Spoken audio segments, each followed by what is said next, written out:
noches, muchísimas gracias por estar con nosotros con este cambio de horario, ¿no? No nos acostumbramos todavía los mexicanos, a pesar de que tenemos muchísimo tiempo haciendo estas modificaciones al horario, pero bueno, aquí estamos, como siempre, puntuales en la cita con la información a las 7 de la noche para que usted pida la palabra. Justamente todos estos temas son pensados en la agenda ciudadana, esa que le preocupa a usted, esa que le incumbe a usted directamente. Y bueno, les agradeceríamos muchísimo que nos hicieran llegar sus llamados, sus sugerencias, sus dudas, sus soluciones, críticas, todo lo que usted guste. Ya sabe, ese es un espacio pensado para que la ciudadanía construyamos la opinión pública. Y pues, como siempre, le traemos los temas que están ahorita calientitos, y si no, los que próximamente, en las próximas horas, próximos días, irán a estar bastante calientitos. En esta ocasión, pues bueno, el tema de la reforma a la ley del servicio civil, que empieza a causar bastante ruido, y no se diga las reformas aquí, lo que sería la ley de educación. Así es que, pues muchísimas gracias a nuestros invitados por estar esta noche aquí con nosotros acompañándonos, y por supuesto a usted que nos está haciendo el favor de sintonizarnos. Aprovecho, antes de saludar a los de casa, bueno, antes saludo a los de casa porque luego me pegan en la casa, mejor saludo a Javier Mejía. Muchísimas gracias como siempre de estar aquí con nosotros. Gracias, Rosa María, y bueno, al auditorio, gracias por permitirnos llegar a sus hogares en estos temas que estaremos tratando hoy. Y a manera de introducción, rápidamente le diré el tema de la reforma educativa. Tenemos aquí invitados que tienen autorización, tienen la voz autorizada para comentar parte de este proceso desde el punto de vista del Sindicato Nacional de Trabajadores de la Educación. Bienvenido, dirigente. Gracias, muy amable. Ahora. Y bueno, pues también en otro gran tema, la reforma educativa y también el tema de la reforma al servicio civil, en donde, bueno, la burocracia estará siendo sometida también al escrutinio social. Dos temas, sin duda alguna, que de impacto no solo laboral, sino también de impacto económico, de impacto social específicamente. Y para ello también hemos invitado al licenciado Víctor Dávalos Méndez, quien es actualmente abogado laboral, tiene una trayectoria importante como litigante en el derecho laboral, y también con algún paso por ahí en la administración estatal, en la Secretaría del Trabajo o en la Procuraduría del Estado. Así es de que también damos la bienvenida al licenciado Víctor Dávalos. Licenciado, ¿cómo estás? Bienvenido. Buenas tardes. Bien, pues ahí están los dos temas. Si les parece bien, y a usted sobre todo le pedimos que llame aquí al canal 66 para que exprese sus opiniones, sus dudas, sus críticas en torno a estos dos grandes temas: reforma educativa y reforma del servicio civil. Y si le parece bien, empezamos. En ninguno de los dos casos hay un anteproyecto ya definido, ni por la Comisión de Educación del Congreso, ni tampoco por parte del Gobierno del Estado ni del Sindicato de Burócratas, pero eso sí, ya hay por un lado una amenaza de que será en marzo, justamente en este mes, cuando el Gobierno del Estado lance su iniciativa de reformas a la ley del servicio civil. Ya lo anunciaron como aquel cuento del lobo, ¿verdad? Y ahí viene el lobo. Bueno, después de un intento hace 2 años de querer reformar esta ley del servicio civil, hoy hay un nuevo anuncio en donde, bueno, pues los actores estarán dando de qué hablar. Si les parece bien, iniciamos con este gran tema del servicio civil, y para completar, ir intercalando pues el tema también educativo, que estará también dando de qué hablar mucho, con el antecedente, nada más decirlo rápidamente, de que el pasado jueves, la pasada semana, bueno, pues un grupo de maestros del CENTE, de 100 maestros, la mayoría de Tijuana, bueno, pues tomaron el pleno del Congreso del Trabajo, del Congreso del Estado, un poco anunciando su presencia ahí en torno a este anuncio ya de la adecuación de la reforma federal a la instancia local. Dicho lo anterior, le damos la voz al licenciado Víctor Dávalos para que nos haga una introducción. Justamente no hay un anteproyecto de reforma a la ley de servicio civil, pero ya se vislumbran por ahí algunos elementos y algunas pretensiones. Si nos quieres hacer un esbozo general de tu apreciación sobre este tema de esta reforma que vendría, entre otras cosas, a frenar el crecimiento de la burocracia y también a fijar las reglas para las basificaciones, para el tema de las pensiones, en fin, toda una problemática que quizá, si vamos por parte del licenciado, nos pueda ir dando ahí algunos elementos. Bueno, exactamente no existe, no se nos ha dado ni se ha informado de un proyecto o anteproyecto. Son especulaciones todavía de parte de las mismas autoridades, en que se está amenazando de que se van a reformar, y eso no nos permite a nosotros estar tranquilos, porque una ley que se hace en lo oscuro obviamente no te vislumbra una tranquilidad. Yo creo que todos como ciudadanos y que queremos esta ciudad, sí quisiéramos tener leyes eficaces, leyes que le dieran tranquilidad al trabajador y a la sociedad, ¿verdad? Leyes justas. Pero yo siento que las reformas que vienen obedecen más bien a una situación política más que una situación de urgencia, ¿no? De urgencia, de controlar la gran afluencia de contrataciones, gran cantidad de despidos, gran cantidad de pagos de juicios totalmente mal llevados, no por culpa necesariamente de los abogados, sino que los funcionarios que están atrás, que son los que dictan las reglas prácticas del juego o las políticas laborales, no las saben o no les interesa respetar la ley. Entonces, desde ese punto de vista, si no se hacen leyes que vayan a atacar el problema de fondo, obviamente no van a disminuir los juicios, se va a aumentar la contratación, se va a generar más despilfarro en gastos de juicio y no se va a resolver esto, ¿no? Pero ¿qué más sería, aparte de que la autoridad, el secretario general de gobierno anuncia que ya se está reuniendo con el sindicato en el caso de Mexicali, con la dirigente recientemente nombrada, Victoria Bentley, ya hay reuniones entre ambos actores? ¿Quién faltaría en este cónclave, en esta llamado, en esta convocatoria para ir confeccionando esta reforma?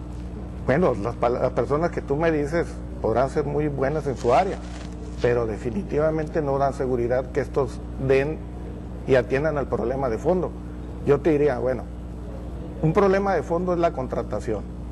Se le achaca al sindicato la culpa de que exista sobrenómina. Y yo me pregunto, ¿quién es el que contrata? No es el sindicato. El que contrata es el gobierno. Los únicos que cubren las vacantes es el sindicato, pero son vacantes que ya existen. El sindicato no va y le dice al trabajador, te voy a contratar para que trabajes en X o en Y dependencia. Simplemente el que lo contrata es el patrón, es la autoridad. Entonces de ahí viene una serie de circunstancias que después, ¿qué hacen con tanta nómina? Si vemos un poquito en retrospectiva esto, vemos que cada vez que hay elecciones, al término de estas, se basifican, vienen despidos, vienen nuevas contrataciones y se hace una anarquía tremenda en relación a esto, y al último vemos lo que estamos escuchando, que es culpa del sindicato, que es culpa de la ley, y yo me pregunto, ¿es culpa de la ley? Si conoces la ley, si sabes tú que hay un semáforo, si hay un alto y está en rojo, no te lo pases y no te va a pasar nada. Pero si te lo sigues pasando, puede chocar o te van a multar, y no porque te lo pases muchas veces va a desaparecer la multa o te van a quitar el semáforo. Entonces la ley está para regular circunstancias y derechos y obligaciones de las partes. Si la autoridad contrata indiscriminadamente y luego se le hace muy costosa la nómina y quiere despedir indiscriminadamente, pues obviamente le va a costar, pero quiere despedir sin que le cueste. Eso es lo que acrecenta los juicios y eso es lo que acrecentan las indemnizaciones. Entonces, si no se va a crear una ley, si no se va a hacer una ley que tienda a limitar, no a limitar necesariamente, sino que se haga eficaz la contratación bajo ciertos requisitos, yo creo que no vamos a seguir en lo mismo, ¿no? Una pregunta que se me viene a la mente, es decir, cuando estaba la ley Bailón, esta es la ley Bailón, por ejemplo, pero la anterior ley, en 1988, viene la ley Bailón, era un poco más claro lo que era el trabajador de base con respecto al trabajador de confianza. En esta nueva ley se va más a la actividad que realiza el trabajador para determinar si es la base o de confianza. Bajo esa circunstancia, el patrón, gobierno, contrata bajo el nombramiento de confianza a muchos trabajadores. Y luego con eso quiere deshacerse de ellos diciendo que como son de confianza hay la remoción libre que lo permite la ley. Y los comienza a dar de baja en base a la remoción y resulta que se va a juicio el trabajador diciendo que él nunca hizo ninguna actividad de confianza de las que determina la característica del trabajador, el carácter, ¿no? El artículo 6 con respecto al 9 establece la distinción de la ley de Estado Civil de un trabajador de base y uno de confianza. Pero también te abre una hipótesis, es decir, pero si un trabajador de confianza, contratado como de confianza, realiza las labores de uno de base y no te realiza ninguna actividad de carácter de confianza, entonces es un trabajador de base. Y es cuando se vienen los laudos a favor de los trabajadores con indemnizaciones bastante gruesas. ¿Cuántas gana más o menos, abogado? ¿Cuánto le ha correspondido ganarle usted a la autoridad de esos laudos? Te voy a ser franco, originalmente no me interesaba llevar juicio contra gobierno. No era mi área, no me interesaba. Yo sentía que relativamente eran fáciles los juicios, relativamente son fáciles por la forma en cómo lleva su actividad el gobierno o las entidades públicas. Pero ya a la venida de todo esto, pues dice, bueno, pues esto es un platillo y le estamos entrando y la mera verdad hemos tenido bastante resultados favorables, muy pocos resoluciones en contra, pero que los hemos recuperado a través del amparo, ¿no? La ley Valonia de 89, cuando deja el PRI, deja el gobierno del Estado, entran los panistas, y entonces ahí ¿qué es lo que se recorta el tiempo? 6 meses para poder obtener la base.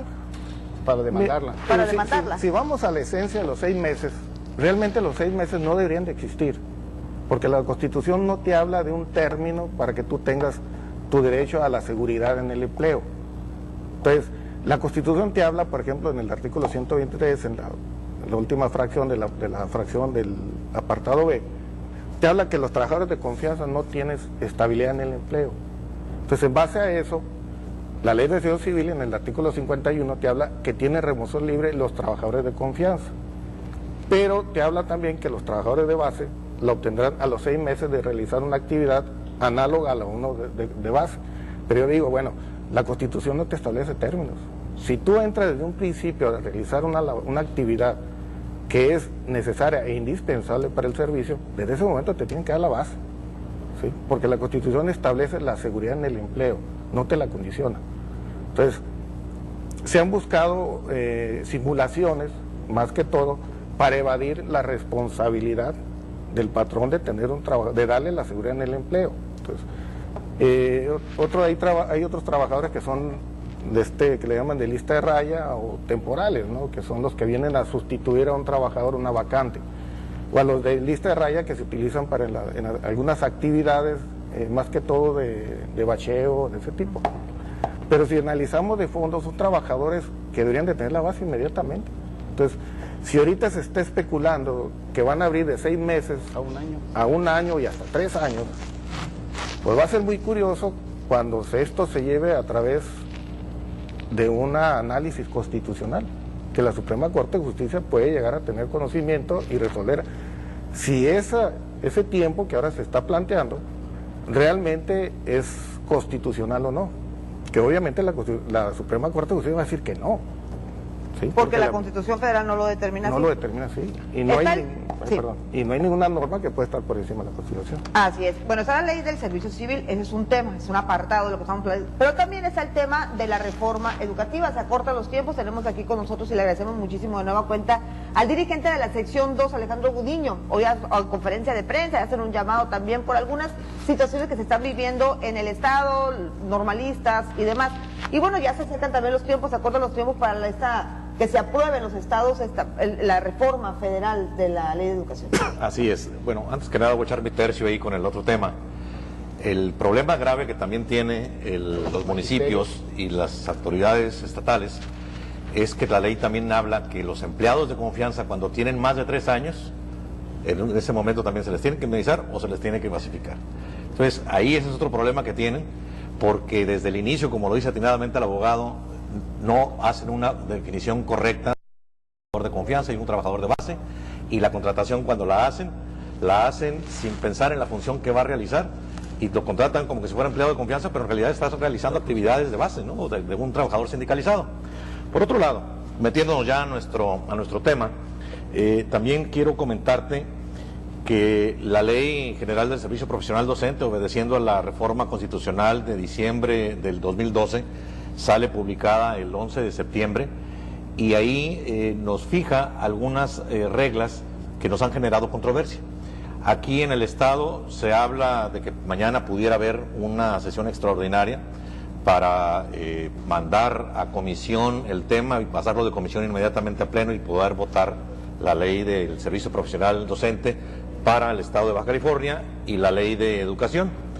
Ahí también le están queriendo hacer una reforma a la ley del servicio civil antes de entrar al paquete completo de lo que es la reforma integral a este ordenamiento legal. Lo cual, bueno, creemos que es ocioso, toda vez que están, bueno, trabajando ya en un proyecto. Yo no les creo que no tengan un proyecto ya para la ley del servicio civil, como tampoco les creo que no tengan un proyecto ya para lo que es estas dos leyes en materia educativa. Ya lo tienen. ¿En el Congreso ya lo tienen? No, el Congreso no. Lo tienen en estudios legislativos en la Secretaría General de Gobierno, pero de ahí la quieren pasar en forma inmediata en fast track. Entonces, a nosotros no nos hace ruido ni la ley de educación, ni la ley del servicio profesional docente. O sea, eso nos queda muy claro. ¿Qué nos hace ruido? O sea, todo lo que tenga que ver con lo laboral. A ver, no nos metas temas laborales que están contemplados en la legislación laboral, en la ley especial, dentro de la materia educativa. Todo lo que tenga que ver con lo laboral, allá déjalo. Los trabajadores de la sección 2 se les aplican diferentes leyes. Por ejemplo, a los centralizados se les aplica la ley federal burocrática. A los que están en el ISEP, que es un organismo descentralizado, se les aplica la ley federal del trabajo. A los compañeros de la 37 se les aplica la ley del servicio civil. En este caso, esas leyes específicas, especiales, ya contemplan todo lo que es la materia laboral, tanto de derechos como de obligaciones. Por lo tanto, no tienes por qué plasmarla en la Ley General del Servicio Profesional Docente. Ese es un tema. El otro tema es que la Ley del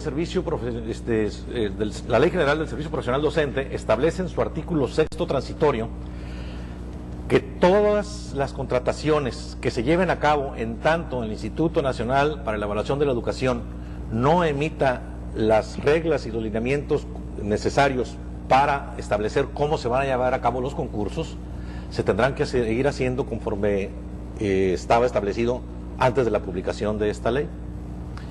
Y por otro lado, el día 7 sale publicado en el Diario Oficial de la Federación el acuerdo 717 emitido por el secretario de Educación, en donde en su artículo 6º también, en el inciso B, habla de la normalidad mínima de operación escolar. Y ahí establece que las autoridades locales deberán asegurar que las escuelas cuenten con el personal completo de la estructura ocupacional correspondiente. Y quiero decirles que a la fecha, desde el 31 de diciembre tenemos vacantes 144 plazas de directivas sin titular, sin que nadie que las esté cubriendo. Pero además ya teníamos otras 200 que desde que se crearon esas escuelas no han existido las plazas de director, a veces ni de intendente, a veces ni de secretarias. Y bueno, esto viene a agravar obviamente el servicio a los jóvenes, al educando. Y bueno, tenemos las protestas de los padres de familia porque además tenemos un sinnúmero de grupos sin maestro. Al principio nos decía el sistema educativo: oye, mándanos interinos, dame la autorización para que te los mande, dame a mí la clave y la diagonal con la que les vas a pagar a los trabajadores para yo hacerte la propuesta, porque si te hago la propuesta y no está autorizado, ¿sí?, te voy a mandar a la gente sin que tú me des una orden de presentación, un movimiento de personal, ¿sí?, y obviamente no vas a tener la captura para pagarle. ¿Y qué sucedió? Nos dan unos consecutivos y tenemos más de 1000 plazas ocupándose ahorita, trabajándose ahorita, y no hay una captura en el sistema. Hay la propuesta sindical, está el movimiento de personal, está la orden de presentación, pero no tiene el movimiento de captura. ¿Y eso qué quiere decir? Que mientras no tengan el movimiento de captura, no les pueden pagar. Y hay gente trabajando ya desde el 7 de enero, sin que reciban pago ahorita, pero además con la gravedad, que ya se excedieron los 45 días a los que está obligada la autoridad para pagarle, y no le están pagando, y ahí están incurriendo en una responsabilidad. Recuerdo que en anteriores ocasiones el exsecretario Javier Santillán decía que porque ustedes de manera arbitraria habían enviado a esa gente sin el conocimiento de la autoridad y sin saber si había o no recursos para poderles pagar. Entonces, si no había un equilibrio entre lo que se requería y lo que ustedes estaban enviando, prácticamente lo veían ellos como una imposición del sindicato. No, hombre, nosotros no podemos mandar a nadie si no hay una orden de presentación. O sea, ¿cómo se va a presentar el maestro a trabajar? Pero además nos pedían: mándamelo por favor, y yo le doy la orden de adscripción. Le daban la orden de adscripción, le hacían el movimiento de personal y no le pagaban. ¿Cuándo le pagaban? Hasta el final del semestre.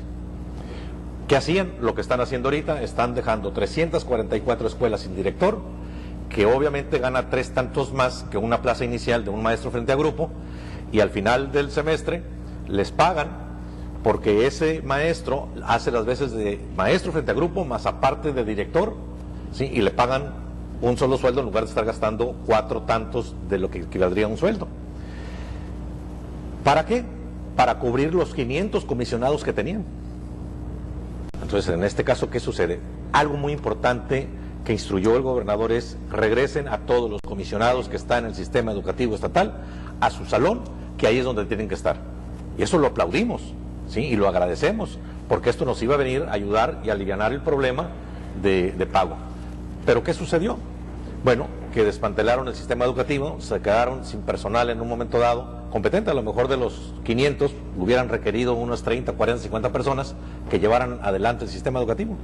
Entonces, gente que ganaba más de 29,000 pesos le dicen, pide licencia sin goce de sueldo y te vamos a pagar 29,000 pesos. Ah, pero si eres jubilado por el mismo puesto te voy a pagar 18,000.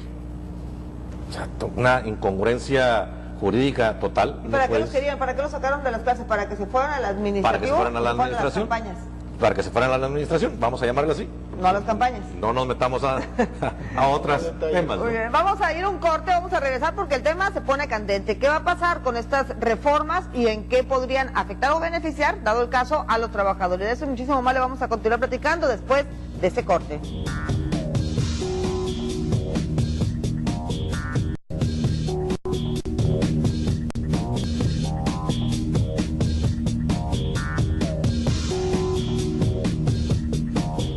Bien, muchísimas gracias por continuar con nosotros. Le decimos pues que usted puede utilizar los teléfonos, están apareciendo en pantalla para que nos vierta también su opinión.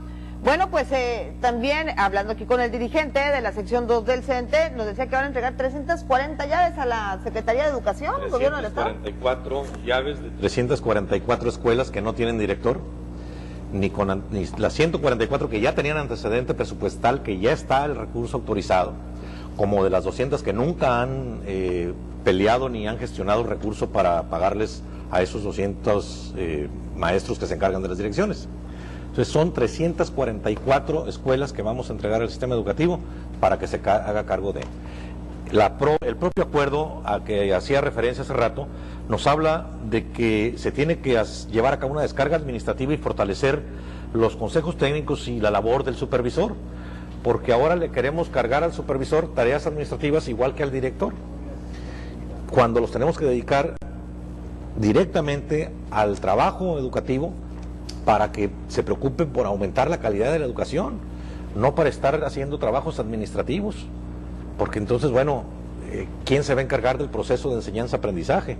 Ese es un gran problema, pero además no lo quieren hacer ni lo quieren reconocer cuando está en la ley, en su artículo transitorio, cuando acaba de salir el secretario de Educación con un acuerdo y hoy nos responden que no, porque a alguien se le ocurrió informarle al titular del Ejecutivo que no iba a pasar nada si no se mandaban esos directores y se nos negaba la contratación de esos directores. Y bueno, lo primero que va a pasar es que se van a entregar esas llaves. ¿Por qué? Porque el supervisor que se encarga de 20 escuelas, de 10 escuelas, de 15 escuelas, pues no pueden en un momento dado estar atendiendo tantas escuelas que no tengan director. ¿Sí? ¿Y a qué horas hace su trabajo? Hay una constante, y bueno, lo podrá ver el abogado en el sistema laboral, lo podrá ver también el dirigente del sistema educativo, y es a no profesionalizar las diferentes áreas. Pareciera que hay una intención de colocar a las personas, a lo mejor sin el perfil en cada uno de los sectores, y eso da al traste también, termina por afectar la calidad en la prestación de un servicio. Por ejemplo, en el sector educativo, personas que a lo mejor no cuentan con el perfil, están siendo jefes de departamento, no tengo nada en contra de los maestros de educación física ni de los dentistas, pero bueno, pareciera que la labor que están desarrollando no es precisamente para profesionalizar el área que ellos están responsables. Yo digo lo siguiente, yo creo que en un hospital debe haber doctores, en los tribunales debe haber abogados, y no querer mandar ingenieros a estas dos instituciones. Al igual en la educación. En la educación tiene que haber especialistas en educación, maestros, pedagogos, ¿sí? Normalistas que conozcan del tema y lo puedan administrar correctamente. Yo digo que a lo mejor el titular puede tener algún otro perfil y tener conocimiento de la administración pública, pero si tiene abajo quien le apoye en las subsecretarías, en las direcciones, en las jefaturas de departamento, que conozcan, pues obviamente va a poder salir adelante. Y hemos tenido algunos otros secretarios que no necesariamente ellos son maestros o han estado en el área educativa, pero que conocen de la administración. Pero en esta ocasión tenemos al frente de una de las direcciones, la que se encarga de manejar todas las normales en el Estado, una persona que es de educación física y su segundo de bordo también es de educación física. Entonces, ¿cómo vamos a tener en un momento dado la posibilidad de aumentar la calidad de la educación si quienes están al frente de los diversos puestos pues no tienen el perfil adecuado. Además del perfil, profe, digo algo que se ha dicho mucho, ¿no? Y a lo mejor aquí nada más es cuestión de refrendar. Además del perfil, los profesores no están en contra de ser evaluados, ya ve que esta pretensión de evaluarlos para asignar las próximas clases. ¿Cómo explicarle a la gente eso? Porque de pronto sí parece un rechazo, ¿no?, de los maestros. El Sindicato Nacional de Trabajadores de la Educación, en voz de nuestro presidente nacional, el maestro Juan Díaz de la Torre, hemos dicho que estamos de acuerdo con la evaluación, con aumentar la calidad de la educación y someternos a las evaluaciones necesarias. En ese sentido, la organización ahí va. ¿Qué era lo que nosotros peleábamos en un inicio? Que se garantizara la permanencia del trabajador, ¿sí?, en su trabajo, que se le diera certidumbre jurídica. Eso ya quedó. Sin embargo, quedaron por ahí algunos artículos que tienen que ver estrictamente con lo laboral, que no tienen que hacer nada ahí en ese instrumento legal, y que creemos que las legislaciones locales, en este caso la de Baja California, no se meta a mezclar temas laborales con los temas educativos. ¿Que nos vamos a someter a evaluación? Claro que nos vamos a someter a evaluación. ¿Y qué es lo que va a hacer el sindicato? Primero, sabe que le corresponde a la autoridad el tener que capacitar a sus trabajadores. Pero no nada más nos vamos a quedar ahí. Nosotros mismos vamos a patrocinar a nuestros trabajadores con cuotas sindicales para que vayan a las universidades, para que vayan a capacitarse y se actualicen en forma permanente. Y que a la vez se preparen para las evaluaciones. ¿Y qué pedimos? Que los cursos que se les impartan sean cursos pertinentes, idóneos para la materia a la que se van a dedicar o para la que están trabajando. Y no cursos que en un momento dado lo dé gente que apenas va egresando de las universidades, en este caso de las normales, y que le quiera dar clases a maestros que ya tienen 10, 15, 20 años de servicios. ¿Qué necesitamos fortalecer en el magisterio, por ejemplo? Para mí, el área de las tecnologías es uno de los instrumentos que tenemos que utilizar y en los que tenemos que capacitar a nuestra gente. Muy bien, vamos a continuar platicando de este tema. La educación, el servicio laboral nos atañe absolutamente a todos, así es que manténgase atento con toda esta información y por favor háganos llegar sus llamadas. Ya sabe, pido la palabra, es precisamente pensado en usted. Continuamos.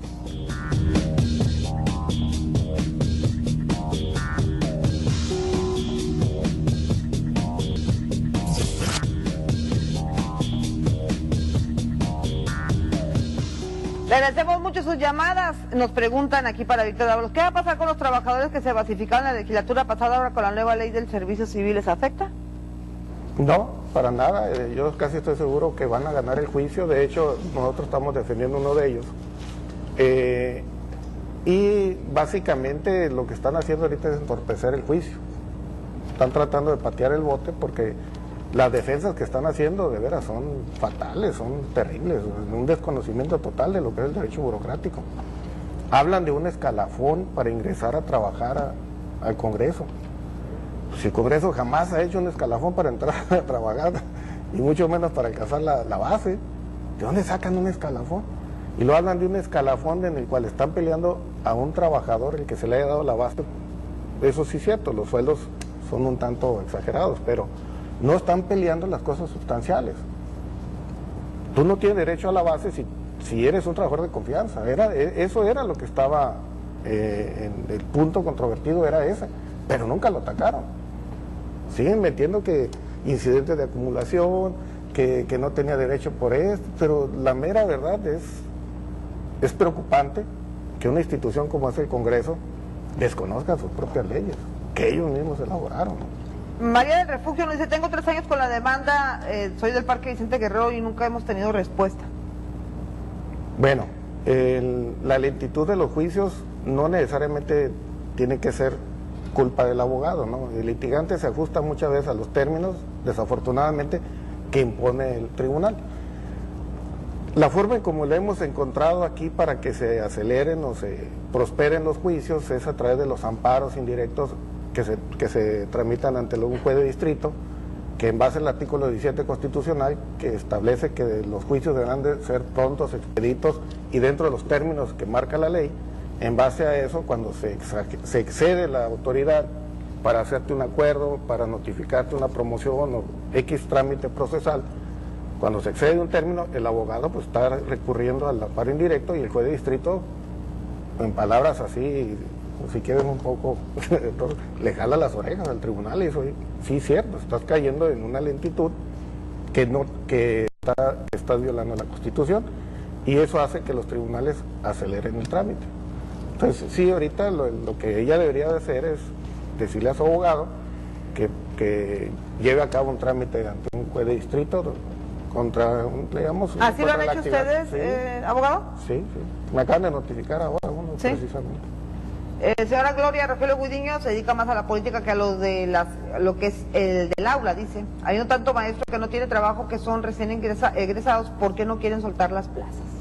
Bueno, yo creo que aquí es una falta de información. Quiero decirles que desde hace 2 años no hay plazas de nueva creación. Quien crea las plazas es la autoridad, no es el sindicato. Es la autoridad la que crea las plazas. Y en este caso, las que van quedando vacantes se van concursando. Quiero decirte que los 2 últimos años, el promedio de plazas vacantes, por ejemplo, en primaria, anda en los 1.500, perdón, las plazas solicitadas por los egresados y por quienes no han logrado entrar al sistema educativo. Y las plazas a concursar han sido alrededor de 20 en el caso de primarias. En el caso de preescolar, hablamos de un promedio de 1.450 y a concursar 44 plazas en promedio. Claro, durante el año van quedando otras vacantes y se van sometiendo a la prelación que resultó del examen y se van asignando las plazas. Me dedico a la política. Bueno, yo creo que me he resistido a entrarle a los puestos de carácter estrictamente político-electorales y me he dedicado a la política sindical, porque esa es mi función y eso es a lo que me debo. No soy autoridad educativa, no me dedico a administrar el sistema educativo, esa es mi contraparte, la que se debe encargar de hacerlo. Lo que sí es que muchas veces nosotros hemos tenido que cargar con el sistema educativo a cuestas para sacarlo adelante, porque si no lo hubiéramos hecho sin los maestros y sin el sindicato, el sistema educativo se hubiera quedado atrasado. Mucho decías hace rato que el anterior titular del ramo hablaba de que el sindicato a veces mandaba a los maestros a las aulas. Nunca, por lo menos de la sección 2, nunca. Y lo otro, el gran problema que siempre ha existido es que se quieren recargar o le quieren echar la culpa de todo al sindicato. El sindicato está para defender los derechos del trabajador, no es el que administra el sistema educativo. Nosotros también estamos convirtiéndonos en un sindicato de servicios para servirle a nuestros agremiados, no para servirle a nadie más. Gracias a nuestra responsabilidad, gracias a nuestro trabajo, el sistema educativo ha salido adelante. De lo contrario, esto sería el caos. ¿Van a tener una manifestación, profesor? No, vamos a entregar las llaves de las escuelas y en su momento, si esto no lo resuelve, o al día de mañana nos dan una respuesta similar a la de los directivos de que no les quieren otorgar su plaza, pues vamos a tener que sacar a los 1,000 maestros, ¿sí?, que ahorita se les propuso que están trabajando desde el 7 de enero y que a la fecha no les han pagado porque no les quieren dar su alta en base para que puedan en un momento dado seguir trabajando. Pasa, y digo, lo vemos uno como medios de comunicación, hay una crítica acérrima a los sindicatos en general, a los sindicatos de trabajadores, sindicatos burócratas, el sindicato de los profesores, maestros y demás. Y entonces, en ese sentido, creo que también la autoridad aprovecha esta, digamos, una opinión no muy agradable que tiene la ciudadanía en general de los sindicatos para golpear aún más, ¿no? En ese caso, bueno, las exigencias que está llevando a cabo el CENTE a lo mejor son mal vistas y dicen, y luego van a hacer una manifestación, van a dejar las aulas vacías, van a dejar esas 340 escuelas solas. 344 escuelas sin director, sí, aunque los maestros ahí van a estar en el aula. Pero si no les pagan a los 1,000 que ya desde el 7 de enero están trabajando y no les pagan, bueno, pues los vamos a tener que retirar del grupo. ¿Y quién es el responsable? La autoridad, que se niega a pagarles y a darles su alta en base. Pero además, la autoridad tiene que cumplir con todos y cada uno de los puntos que vienen aquí en el acuerdo del 717 emitido por el secretario de Educación en el país, en donde les dice qué es lo que tienen que hacer los maestros y en donde se privilegia al alumno y se privilegia obviamente el aula, ¿sí?, y la gestión de los directivos. Y aquí la autoridad no está haciendo absolutamente nada de esto. Entonces nosotros no somos responsables de lo que vaya a pasar, es la autoridad, es quien tiene la responsabilidad objetiva de que el sistema educativo se esté prestando.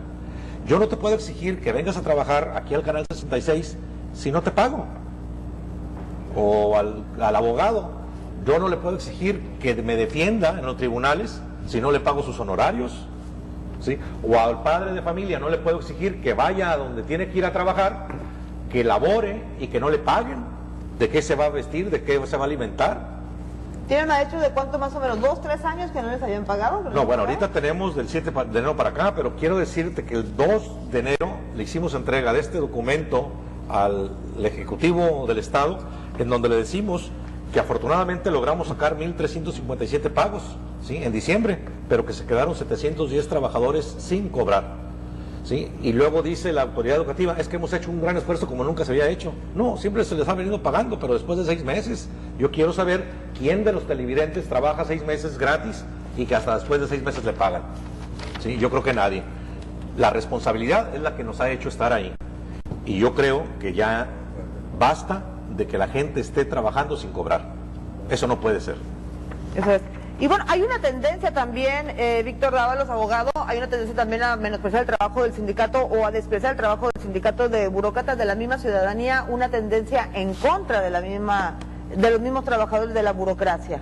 Yo creo desde hace tiempo se viene trabajando la conciencia de la sociedad para dirigir la falta de eficacia del gobierno y recargársela a los trabajadores o al sindicato. Yo más bien veo que al sindicato lo están utilizando como un bote de la basura, es decir, todo lo que no podemos hacer bien, pues hay que echarse la culpa al sindicato. Lo dice muy acertadamente el maestro, decir, bueno, si no le pagas, ¿de quién es la culpa? Porque supone que ese dinero está presupuestado. El presupuesto de egresos de un estado, como del municipio, como de la federación, está programado para sufragar los gastos de todos los maestros. Entonces, si no le está llegando ese salario al maestro, no es culpa del sindicato.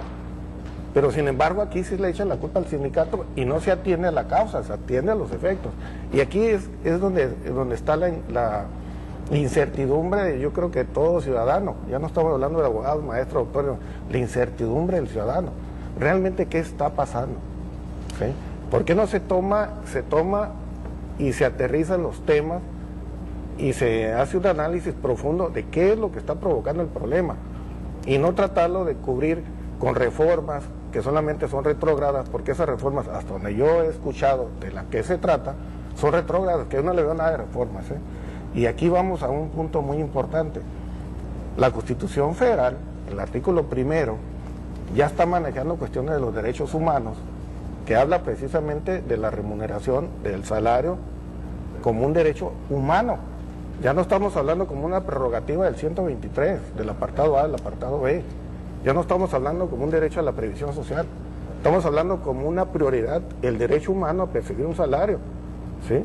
Y aquí hay responsabilidades hasta penales, inclusive, por la gente que no está cumpliendo con esa responsabilidad. Entonces, es ya bastante absurdo que sigan culpando a terceros cuando el origen del problema nos está atacando.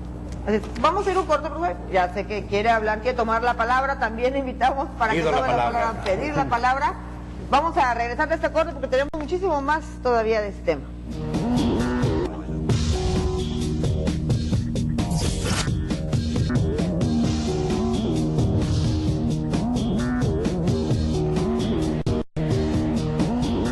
Gracias por continuar con nosotros. Pido la palabra, que ya pedí la palabra. Pido la palabra. Fíjate que hablaban ahorita de que le quieren echar la culpa de todo a los sindicatos. Y bueno, en el caso nuestro tenemos ya más de 24, 29 años prácticamente, donde ha habido una campaña constante y permanente en contra de la organización. Y bueno, esto nos ha creado una imagen en el colectivo no muy positiva. Sin embargo, también la autoridad hoy en día nos manda a veces a los padres de familia, a las oficinas del sindicato y les dice, vayan al sindicato, allá exijan que les pongan un maestro. Y ahí va el padre de familia, ¿no? Engañado. Y llegan con megáfonos y con mantas y todo, ¿no? Y salimos y los atendemos y decimos, a ver, ¿quién los envió? No, pues el señor fulano de tal y el señor Perengano. Ok, nos comunicamos por teléfono, ponemos el altavoz. A ver, señor fulanito, usted nos mandó a los padres de familia para acá. No, nosotros no. ¿Quién nos mandó? Y fulano de tal. Ah, ok. ¿Qué les dijo? Pues que ustedes no nos mandan al maestro. A ver, ¿De qué escuela es usted? Tal. ¿Qué grupo está su hijo? En tal grupo. Tráigame la propuesta, señor. Aquí está la propuesta para que vaya el maestro a cubrir el grupo de su hijo. ¿Sí? La autoridad no nos lo ha autorizado. Que les enseñen la vez de autorización. ¿Sí? Ahorita, para que no lo vayan a hacer en ese momento mientras llegan allá. Y obviamente se les revierte el chirrión por el palito, ¿no? Diría el dicho por ahí. ¿Por qué? Porque luego tratan de engañar al padre de familia. ¿Y ahora qué vamos a hacer? Vamos a ir con el padre de familia a acompañarlo para que luego no le digan es que el sindicato no nos ha hecho esto. A ver, y aquí están las propuestas, ¿sí? Ahora dile al padre de familia, ¿sí? Miéntele ahora enfrente de nosotros y el padre de familia le vamos a dar la documentación, ¿sí? Así es. Escuela 30 de abril, estamos en marzo y es hora que a mi hijo no le dan los libros del grupo tercero, libros del grupo tercero D, turno vespertino, dice el señor Ramón. Escuela 30 de abril. Ahora nomás falta que quieran que el sindicato se los dé, pues es la autoridad educativa la que tiene que entregarlo. En la escuela 30 de abril. 30 de abril. Ahí, bueno, que tome nota el sistema educativo, que seguramente ya nos están escuchando, ¿sí? Para que a ver si piden la palabra, para decirnos que ya le van a dar el libro a los muchachos. ¿No les han dado libros del grupo? Tercer grado. Tercero de Paula también. Mira, nosotros no vamos a esperar a la autoridad porque sabemos que no van a ir, pero sí tenemos un reportero ciudadano para que vaya y atienda el caso. Felicitación a Víctor Dávalos Méndez porque yo asistí a la Junta de Conciliación y Arbitraje y él me atendió y me defendió ante un patrón abusivo, como hay muchos. La señora Lupita. ¿Su hermana, abogado? No, no es cierto. No tuve tiempo de avisarle a la Profesor Gudiño, ¿cómo están los cambios del municipio de Tijuana, Mexicali? ¿Cuándo se van a dar cambios? Bueno, el mayor número de solicitudes de cambios que tenemos son de Mexicali a Tijuana. Originalmente los maestros nos llegaban del Distrito Federal, después de Colima, después nos empezaron a llegar de Baja California Sur, después de Tepic. En esos años se fueron creando las normales aquí en Baja California, el mayor número de normales se generaron aquí en Mexicali y de aquí salían prácticamente maestros al resto del todo el estado. Y obviamente es aquí a donde quieren regresar. ¿Qué es lo que hicimos ahora en enero? Bueno, aprovechando precisamente las jubilaciones y dado lo que sucedió en la carretera transpeninsular, nos llevamos 120 maestros que estaban en Tecate, Tijuana y Rosarito a Ensenada, que era su lugar de origen, pues para evitar, por un lado, la contaminación, el tráfico, los traslados, los tiempos, que además se presta mucho porque algunos trabajaban en los límites de Ensenada con Rosarito. Entonces nos llevamos a toda esa gente para allá. Aquí en Mexicali la idea es precisamente traernos por lo menos 144 maestros, sí, se otorgan esas plazas escalafonarias, que nos quedarían vacantes para podernos traer maestros de Tijuana a Mexicali, o de Tijuana a Tecate y de Tecate a Mexicali. Depende de las solicitudes que haya. Obviamente esto es lento porque el municipio de Mexicali es el que menos necesidades tiene de maestros, a diferencia, por ejemplo, que en Tijuana, que ahí tenemos más de 300 contratos cubriendo los espacios de plazas que no les han sido autorizadas por parte de la Secretaría de Educación Pública al ISEP, en este caso al Instituto de Servicios Educativos, y eso es lo que nos detiene en un momento dado que haya cambios. Usted tiene que generar la vacante aquí para podernos traer a alguien de allá para acá. ¿Qué es lo que vamos a hacer? ¿Qué es lo que estamos proponiendo nosotros? Que las vacantes de las Islas de Cedros sea para la gente de Isla de Cedros. Las vacantes de San Quintín, las de Rosarito, las de Ensenada, las de Tecate, las de Tijuana, las de Mexicali, las de San Felipe. Que se regionalicen las bolsas para que no tengamos que estar mandando gente fuera de su municipio y después tenerlos que estar trayendo. Porque a los 6 meses de que se van, porque cuando las plazas se proponían única y exclusivamente por el sindicato, te pedían, oiga, profe, yo aquí tengo un excelente promedio, aquí está mi currículum, aquí está todo mi perfil, cubro todos los requisitos, mándeme donde sea. Y a los 6 meses obviamente ya te estaban pidiendo el cambio al lugar de origen, ¿no? Claro. Entonces en este caso, por eso queremos regionalizar y que los concursos también se regionalicen para que sea por región y se vayan cubriendo estas necesidades. Quiero decirte que tenemos más de 10,000 maestros egresados de las normales sin plaza, que no han encontrado trabajo, y eso, quien autoriza las normales y autoriza los espacios en las normales y las especialidades y las licenciaturas que se van a abrir, es la autoridad educativa. ¿Y qué sucede?